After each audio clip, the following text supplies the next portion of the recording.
bareng pacar, mahasiswi Bandung tipu arisan hingga 2 miliar rupiah.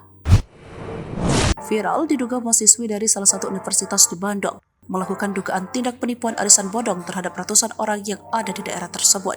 Akibatnya, total kerugian mencapai 1,5 miliar rupiah hingga sampai 2 miliar rupiah. Salah satu akun, yaitu @dipsdi, Kamis 2 November 2023, menceritakan kronologi tersebut. Dalam akun tersebut disebutkannya berawal dari lelang arisan. Contohnya, jika ada seorang ikut lelang arisan Rp600.000, maka dia akan dapat keuntungan Rp100.000 dalam beberapa hari saja. Awalnya semua berjalan lancar. Ini post dari aku pribadi ya. Aku tergoda ikut arisan tersebut karena berpikir, wah lumayan nambah 100 juga. Dengan bodohnya, beli tanggal 4 September 2023 dengan modal 600k. Balik tanggal 8 September jadi 700k. Begitu sistemnya, tulis akun tersebut.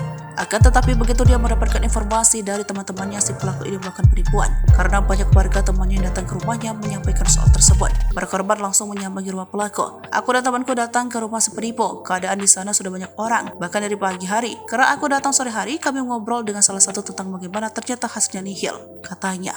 Tak hanya sampai di situ, para korban juga kembali mendatangi rumah si penipu itu. Namun dari keluarga pelaku tak mengizinkan untuk ketemu pelaku. Bahkan diketahui dalam keterangan tersebut, keluarga si pelaku sampai nyewa orang buat jadi polisi gadungan. Kocak level up, biar para korban segan dan takut karena melihat di rumahnya ada polisi itu, tulisnya.